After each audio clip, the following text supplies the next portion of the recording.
Sam, thank you so much for taking the time to do this. How you doing? Thank you for having me on. I'm doing pretty good. Did three of the age group qualifiers and then come home to be attacked by puppies. Those both actually sound like good things to do, I guess. The first question I wanted to ask you was, for people who are maybe been following the sport for 5-6 years, you've just always been there, but how did you originally get into CrossFit? I was a firefighter at the time, and I was competing in triathlons and duathlons. And somebody recommended doing CrossFit to kind of get stronger and fitter for the triathlons. And then discovered I was better at CrossFit than I was at the triathlons. And then, as like you mentioned, your previous career as a firefighter, when was the transition for you to where I'm going to take a good hard look at this athlete thing full time, or at least maybe pursue it as a larger chunk of my life? So that wasn't actually until 2013. So I was injured in 2012 and kind of missing out on the games, because in my head that was kind of 2012 was going to be the year that I podiumed. 2011 I just missed out. I was fourth.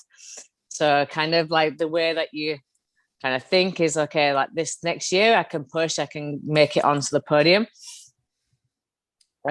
So when I had to miss when I had to miss 2012, I wanted to commit fully to seeing what I could do if I was fit enough in 2013. So pretty much straight after I was pulled out of the games season in 2012, I approached the fire service and asked if I'd be able to take a sabbatical the year after. Started saving up all my money, didn't go out, didn't really buy anything new, just so I could financially support myself. There wasn't as much kind of sponsorship money available at the time. And 2013, when the first open workout was announced, I worked my last night shift. Wow. Everybody learned something from her first experience at the CrossFit Games. What were the lessons that you learned from your first appearance in Carson? That it was actually what I wanted to do. I kind of qualified for the games. Wouldn't say by accident, but it was kind of, I was still concentrating on doing the triathlons and duathlons. I'd qualified for the age group World Championships, which were held in that September 2010. So I was still doing CrossFit, or in my mind still doing CrossFit, to be a better firefighter and to be a better athlete, not to be a CrossFit athlete. And then it was kind of, there was sectionals at the time. And so a few friends were going to the UK and Ireland sectional, and they were like, why don't you enter? It'll be good fun. So I was like, I'll see if I can get the time off work, entered and qualified for regionals, and then actually used all my holiday up to go to regionals in Sweden, thinking it'd be a really cool competition, and then qualified for the games. So I actually had to do some shift swaps at the time. And I think I worked the night shift the Wednesday night, flew out to LA the Thursday. We registered in those days on the Friday and competed. So what a whirlwind. Very different. Very, very, very different. And kind of even circling back a little bit, you mentioned the first year you kind of went all in was 2013. And anyone who's maybe new to the sport and doesn't remember, that was the year that you win the CrossFit Games. And so there was some immediate results, and you've been able to extend it to a legendary career. You've won the games, you finished at the podium in age groups as well.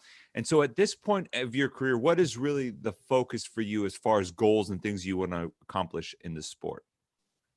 I think that I still absolutely love competing, and I still love pushing myself. So like could go on forever, but the it's more the commitments and the sacrifices, not just myself, but the sacrifice that like my partner has to make for me to like put that time into the gym and go to bed early, sleep. I like sleep in. I can't like I have to eat at certain times. It's like all that sort of thing that it doesn't just impact me, it impacts everybody else.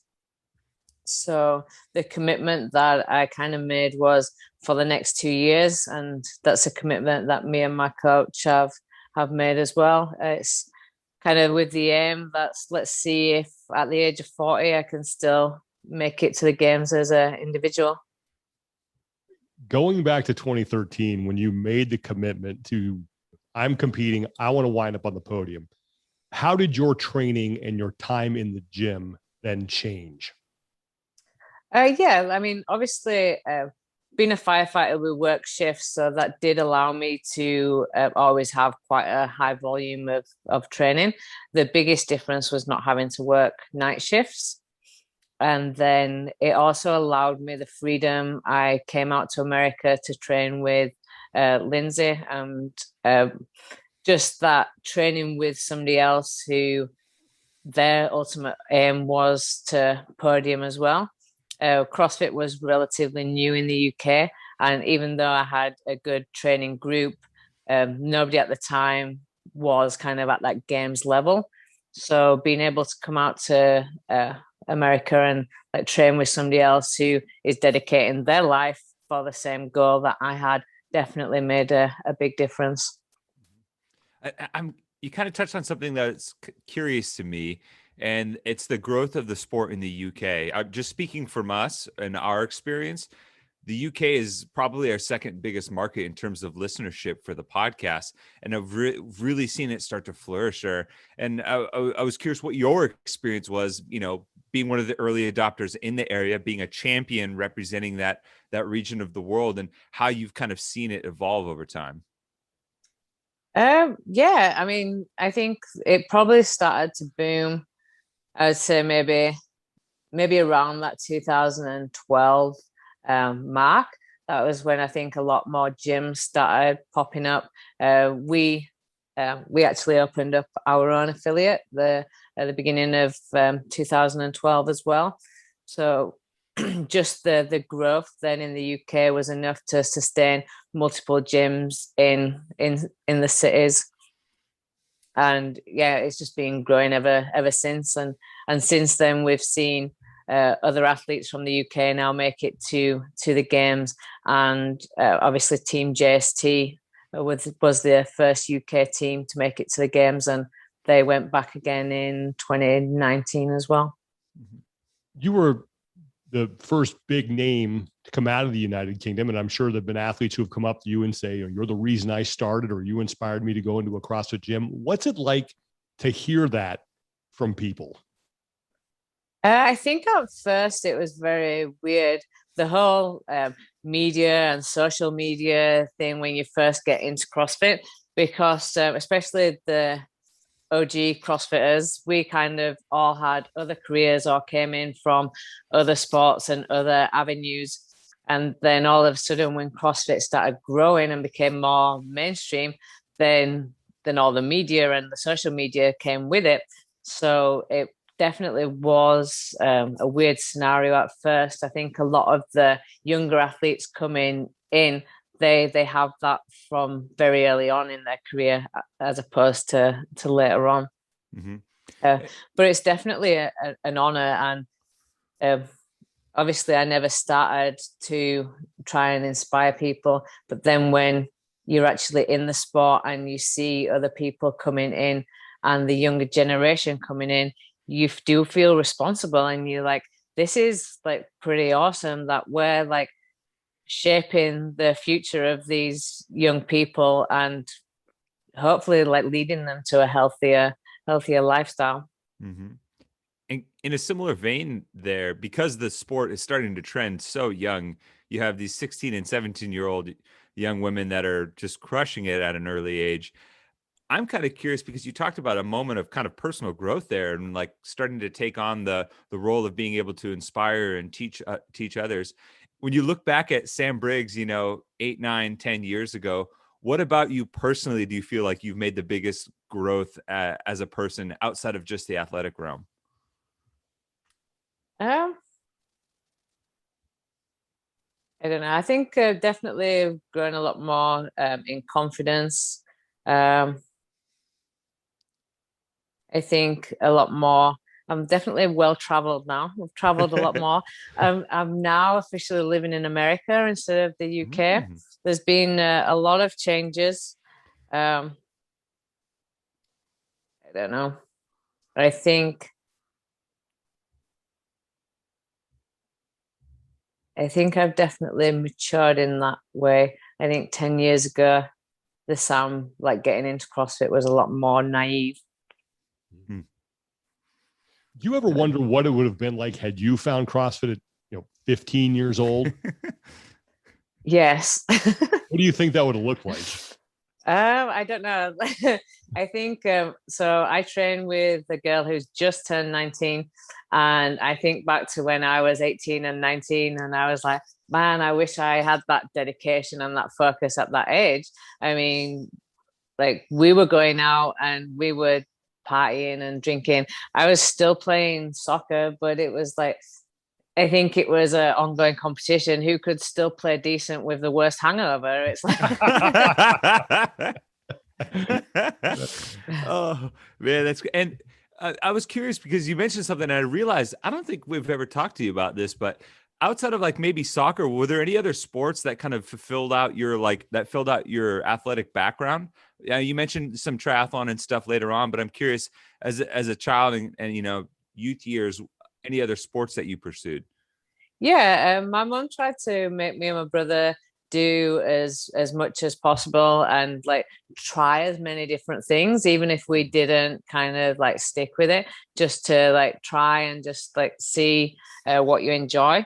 So I played soccer, I played rugby, did cross-country mountain biking, cross-country running, did some karate, did some kickboxing, pretty much anything that you could do.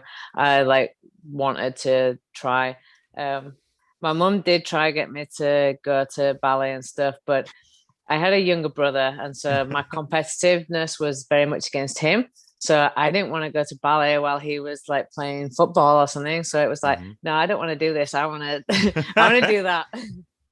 Did you get to box him and kickbox him a little bit, or maybe do some karate moves on him? We used to do that, but there was no style to it. It's a drunken bar brawl, basically. Oh man! What lessons do you learn as a kid? Being able to do all those different activities and participate in all those different sports. I think it just sets you up, especially. I think the martial arts side was definitely discipline. They definitely try and instill that. Like playing the sports, like when I was playing soccer, you had to like turn up to training on time. You had to like be giving your full effort, otherwise you won't be picked to go on the team.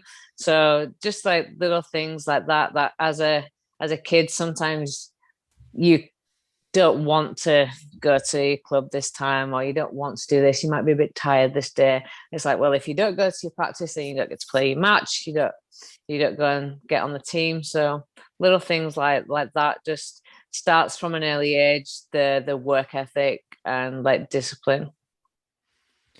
And so, talking a little bit about discipline here is coming up to the semifinals. What does the training and prep look like right now as you're managing both the AGOQ as well as maybe looking at the rest of the season as well? Yeah, so there's been no kind of deload or anything for the age group qualifiers.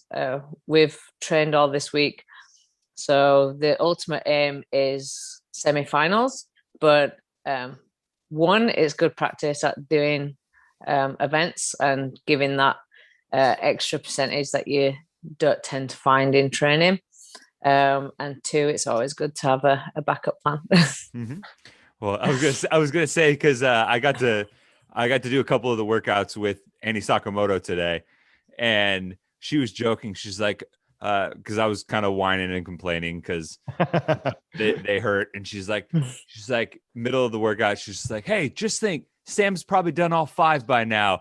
And I'm like, oh my God. And I could just, I pictured you in the gym because you were we got to see each other at Central for the open announcement. And you're doing that like ridiculous back squat workout the day before the open announcement. So in that way, you inspired me a little bit for to push through those pistols. Well, I haven't done all 5, but I did do 3 today. So it's still more than not bad. Yeah, it's more than most people did. Let's go. I want to go back to 2014 when you're coming off your championship year and then you fail to qualify. What was it like dealing with that setback at that time? It was obviously like devastating. So 2014, I felt fitter and stronger than I did in 2013. I like wanted to like prove to the world how kind of like fit I was, like coming off 2013. I wanted to show how much I'd like grown and developed as an athlete, and then not to be able to then make it to the big stage and do that was pretty gutting. It was obvious on day 1 after the handstand walk event. Funny enough, I was actually more worried about the snatch than the handstand walk, and I did really well on the snatch and then messed up on the handstand walk. But seeing the position, I knew then that like it would basically the odds were like completely stacked against me. But I gave myself like 2 options. It's like, well, I can mope around and get upset about it, or I can show up on day 2 and fight for every spot that I can. And unfortunately, it just came down to like a couple of points, and I was in 4th place, and only the top 3 qualified. How did you use that as motivation then heading into 2015? I think I used that as wrong motivation going into 2015.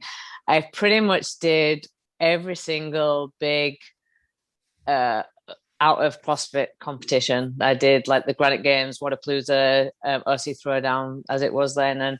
And anything that was going on, I was there and I was competing. And I had a fantastic run of competitions. I like podiumed at every competition that I went to. Unfortunately, then it was the week before the Open in 2015. I herniated and had 2 bulging discs in my back, and so it was a little bit of a kick in the teeth going into the Open. But credit to you, and this kind of touches on my next question. But before I go there, you just kickstarted a memory of me from the OC Throwdown because I was in the crowd watching, and you had one of the most impressive single workout performances I've ever seen on that finale that had the cargo net back in the day. And I remember they rolled out that big cargo net, and it was like their crown jewel, and nobody got to it. And you were the only athlete that even touched the cargo net, and you could see the organizers just, thank you, Sam. Thank you for letting that not be a waste. And you absolutely dusted the field, and you finished the workout, and it was phenomenal. So that was, thank you for reminding me of that, because that was an awesome workout. I wish more people could have seen that. But touching on that maybe that, I guess, over competing a little bit and having that injury, you still came back in 2015 and 2016 and managed to qualify. I believe, was it 2015 that you did the Atlantic Regional with all the box jump overs and you had like a broken foot? Yeah, 2015 was not my year. So obviously the week before the Open, I had my back. We got through the Open, rehabbed it. Everything was going well. And it was literally, again, the week before regionals, I broke my foot. And to be clear, so everyone listening, not her year, and I'm using quotation marks, means still qualifying for the games in 2nd out of the Atlantic and finishing 4th at the CrossFit Games with all of that. Where do you think, I feel like a lot of athletes might crumble under that scenario. Where do you kind of draw that, maybe that grit and determination to be able to push through something like that? Is that something that you've always had or developed over time? So I wouldn't advise it for most athletes. Kind of after not making it in 2014, and then obviously injuring my back, but being able to get through the open. When I broke my foot, I was like, I've not put in all this work and this effort to not give it my best shot to make it back to the games. I didn't know at the time, like how many more years. I was 33 at the time. So kind of in my mind, I was thinking this could possibly be my last year competing at the games. I don't want to throw it away if I can make it through. We didn't know how the events would go. So it was just like playing each one by ear. I had Telena Fortunato came as my physio for the event, and she would tape my foot up before each event just to take the weight away from where the break was. And then she would treat me after each event, and we got through everything. The next day, I then flew out to California and I saw a foot specialist and was then in a boot for a few weeks leading up to the games, just to make sure that everything was then healed for the games, and kind of went into the games with nothing to lose, which I think played really well for me. And I definitely had some very bad events, but then I had quite a few events that I like placed first, and those points add up, and I was happy to finish fourth that year. After you finished fourth, you mentioned you were 33 years old. What did that finish then do to the perception of your future and what you thought you could continue to accomplish in the sport? It kind of reaffirmed that, yes, I am like still competitive. Yes, like 2013 was the perfect showcase of what I'm capable of. Obviously, since the 2014 going in, then 2015, we have now the Tia Claire Toomeys of the world coming through. So competing like at that level, I think the podium was Catherine, Tia, and Sarah. All three of them were 11 years younger than me, and then I came in fourth. So it was just like, okay, I'm not being stupid trying to chase this dream. Like I am like capable of still competing here. And we talk a lot about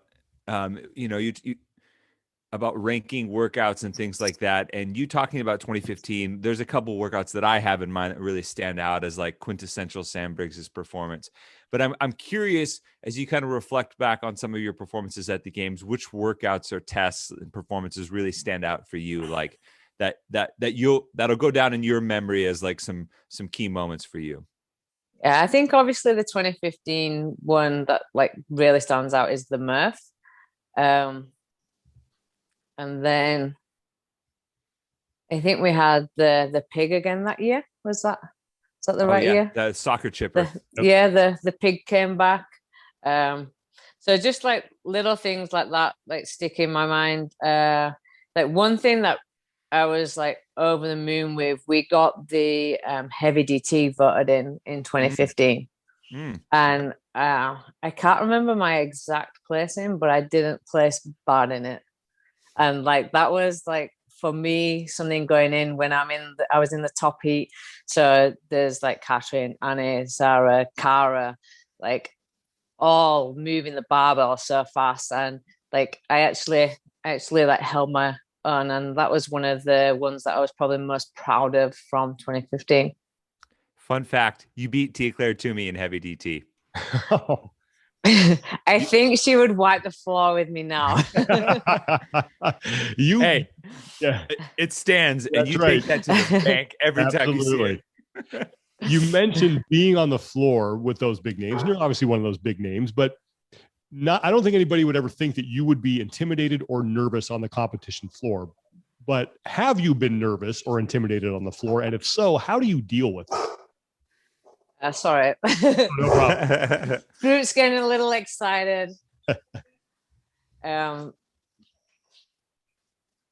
Yeah. So I think as I've matured going through, I don't really feel intimidated in that sense. But it's definitely like I know where my strengths are and I know where they're not. And so in a workout, I think it was that year that there was the speed clean ladder? There was a speed ladder. I can't remember which one it was, though. The snatch speed ladder was yeah. So it might have been 2016. So I remember 2016. We had the speed clean ladder, and I had the leader's jersey. So then I'm like, "You're joking! I'm going out onto a floor with all these girls that are gonna complete the ladder." I'm like, I can't even like complete it. And all the cameras are always on the leader. So I'm like, I'm just gonna be like stood there. So I just try and take it a little bit lightheartedly and just be like, hey, it is what it is. Like, I'm here to do as best as I can. And hell, these girls are strong as hell. I'm going to like cheer these on and just do what I can and ignore the fact that the camera's still looking at me as I'm stood staring at the bar as everybody else has finished. Oh, man. And so now, in recent years, there's, been some competition for you in the age group categories and things like that. And then you talk about how the age gap between you and some of the younger athletes, and you've matured in your later years. I'm curious how that maturation process has played out in terms of your day-to-day with like training and recovery and some things that, like you mentioned, like, you used to be able to go out and, party the night before and then come back. And, I remember those days a little bit too. And I'm curious, what are some things that are like instrumental now for you, as you progress towards 40? Well, I definitely don't go out partying anymore. I'm in bed most nights for 8 p.m. with my nice warm drink and a book to read. It's normally lights off by 9 p.m. Wow. Yeah, one of the biggest things that I found as I get older, if I'm to still put in the same amount of training as those younger, is I have to have more sleep. Like that's like been the biggest like key for me is the sleep. If I can't recover, then I can't put in the training hours and the training intensity that's kind of like needed for that individual level. You've been around this sport since its infancy and have gone through all different systems and what happened in 2019 and 2018, and now it's happening now. What are the biggest changes that you have seen in the competitive side of CrossFit since you started? I think obviously the biggest change coming from when I started in 2010 is just the number of now like professional athletes, people who can dedicate all their time to the sport. And then we're also now getting the younger breed coming in who they train to be CrossFit athletes. Whereas when we first started in CrossFit, we all came from different athletic backgrounds. It's like everybody started CrossFit at a later age. There was no CrossFit when we were growing up. So it's I think the diversity of athletes kind of in those early stages were greater. Whereas now we're starting to see, especially on the guys' side, a lot more like similar type of athletes like doing CrossFit and like still being in CrossFit. Mm-hmm. You still get a lot more diversity, I think, in the women's side. I think mainly because there's a lot more retention of the older athletes as well as the younger ones coming through. And I've always been curious about, why do you think that is? It does seem like on the women's side there, the retention of some of the older athletes seems to be much, much higher. Whereas you don't, like, I mean, you have athletes like yourself and Becca Voigt, and Becca's in the 40 to 44 division this year. And it just doesn't seem like there's quite that carryover. Yeah. I don't know whether it comes from kind of like the sports that the guys did when they were younger. Are their bodies more beat down? I think women also tend to peak a little bit later than the guys as well. So I think like all those come through. and maybe women are just tougher than guys, and we can hang with it longer. You can see that answer for me because you smile went ear to ear. I love it. Along those lines, there was a moment for you in 2016 at the trail run in Aromas, California. Yep. Where you're winning for the women and you decide to pass Brent Fikowski. Why yes. Blame Rich for that. Okay, how so? 2014, it was all the past champions, and it was the first time that I'd, because obviously 2012 I was injured and Annie won. 2013 Annie was injured and I won. So there'd always been that talk of Annie, Sam, like who would have, what would have like happened. And so this was the first time that I was going to be, or anybody had really seen like what Annie was going to like be like. And normally I'm one of those that I'm very good at pacing a workout. I don't go out hot. That's not my style. But I wanted to take charge of that workout and see if she would like push with me. So I went out hot on that workout and it hurt real bad. This is the open announcement that you the open announcement. So when I saw Rich like catching up to me on the last like 2 rounds, I've got this mental battle going on. I'm like, do I push more? I'm like, I don't need to beat him. I'm like, I'm already hurting. I don't need to like push anymore and like try and beat him. So he beat me. And then after that, it's always like kind of being in the back of my mind, like, could I have beaten him? Could I have found that to beat him? So Brent got the wrong end of the stick because then when we were racing, I was like, well, I can't not try. I'm like, there's a guy in front of me, like, can I beat him? Oh man. And we just recorded an episode a few days ago with Brent, and that's what it's today. This date, the way they presented it in the documentary is one of my favorite ever, because they cut to Brent running like Forrest Gump, and then they talk about you just running by him like the Terminator and just leaving him in the dust. It's fantastic. So, basically Brent is going to send a nice thank you package to Rich Froning someday. Oh man. What was it like for you in that event when you're just picking off man after man, passing that person? So that's kind of like how I like to like play it. When I used to run and on a lot of workouts, like I like to start in a comfortable pace and I like to like try and build.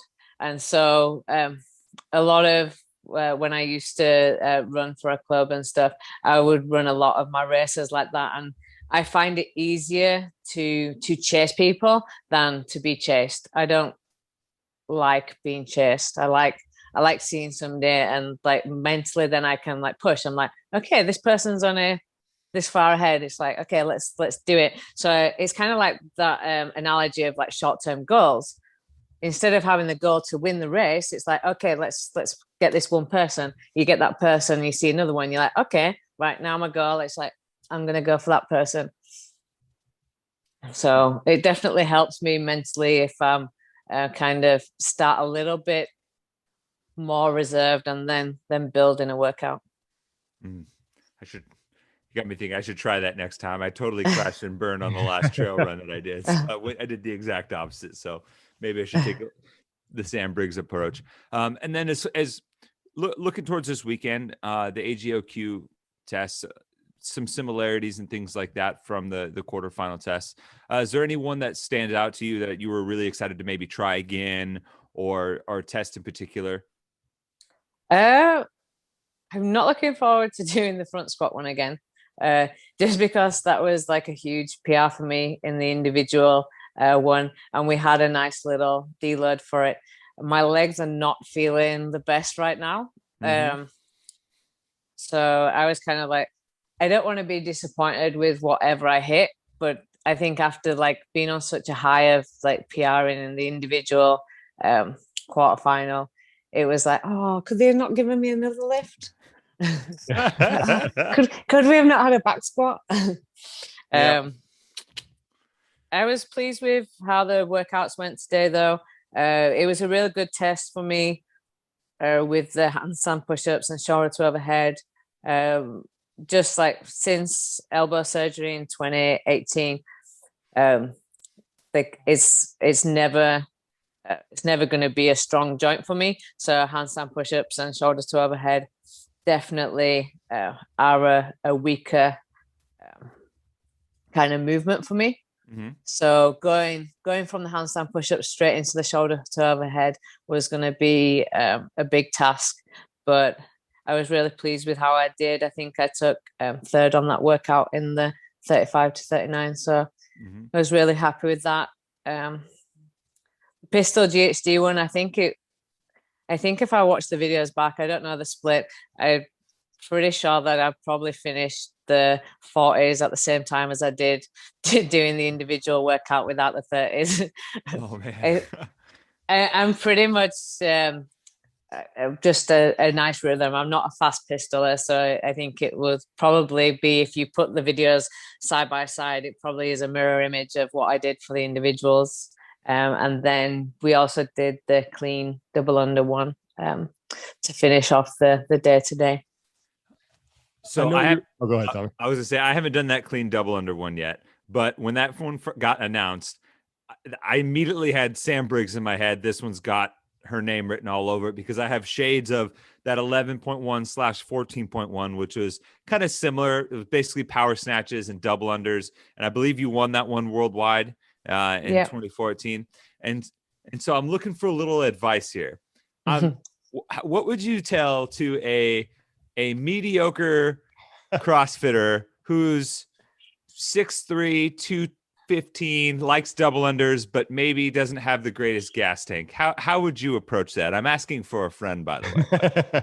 I think you need to like go to your strengths. Like, do you prefer fast singles or do you like touch and go? I think I generally like touch and go. So if you can set yourself like rep schemes, even if it's just 5, and then like you drop the bar, but then you're getting straight back on it, then like 5's are the way to go. I've seen somebody do singles and they put up, I know they got a good time. I know the scores haven't been released yet. I personally didn't do singles. I mean, whatever. I did 25 and then 5s up to 50. I did 20 singles and then finished on a 5. Oh, good to know. So, I will. I wanted a big set out of the way. Yeah. So. Well, my friend was thinking something similar in terms of a big set and then getting down to maybe 5s and some singles. So I'll be sure to relay that one to him. Okay, no worries. Sam, tell your friend to let me know how he goes. He will. He will. I almost said I will. Whoops. Sam, I know that you're focused on competing as an individual this year. If that doesn't happen and you have to go to the games, you earn your way in as a master, will that be a disappointment for you? And why or why not? Oh, obviously my ultimate goal is to make it back individual. But if that's not the path this year, then so be it. Like I love the volume of competing as an individual at the games. But it was no joke when I was there in 2018 in the Masters division. They were legit workouts and it's legit athletes that you're competing against. So I have no qualms going and competing in the Masters division. Right on. Well, Sean, you got any more? I got my piece of advice, so I'm good to go. I'm ready to go rip that barbell. You've accomplished so much during your career, being crowned fittest on earth, making the games as many times as you had, competing as a master and being on the podium there. What more do you have to prove? I don't think it's proving anything anymore. It's literally like I still do it because I love to do it. I love to like push myself. I love to have a goal or an aim in mind and use that in my training. And then along those lines, a follow-up would be, when are you going to know that it is time for you to step away from competition? Like I said, the goal is to make it back as an individual when I'm 40 years old. And then I would like to try some different challenges. I've kind of been like looking at different like cycling challenges and stuff. I just think that it'd be good for me to have kind of a change, just a little shift in, I'll still be competitive, but maybe a little shift in my focus. I've been trying to do more stuff for charity. So before Christmas last year, we did the 100K challenge, which was rowing 50K and running 50K.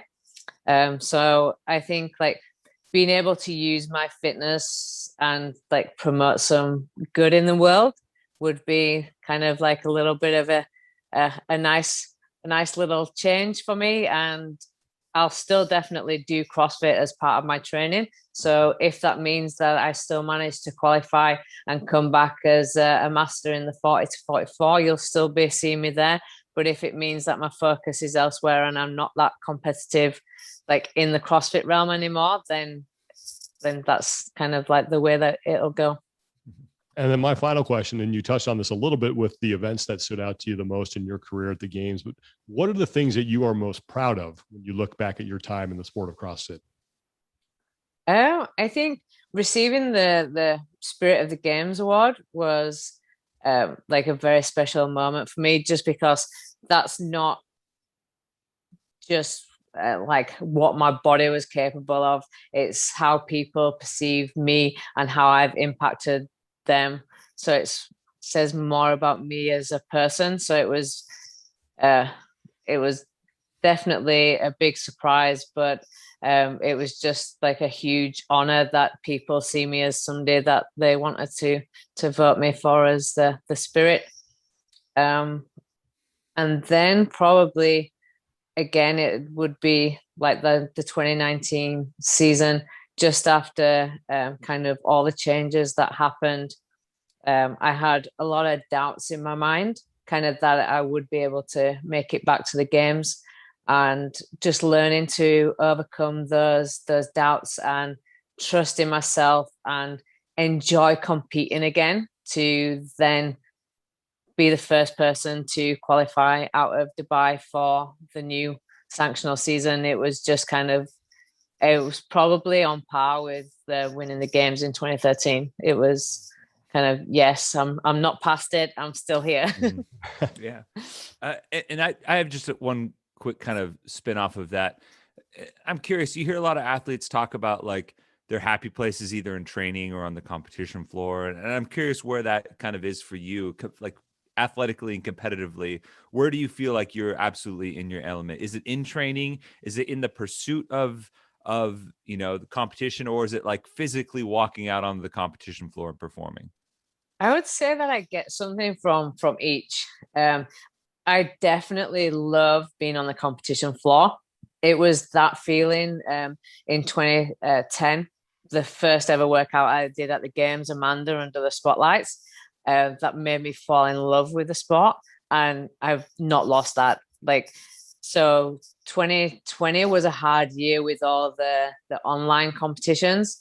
And again, this year so far, everything's been online, but there's kind of that light at the end of the tunnel, of the potential of an in-person CrossFit Games.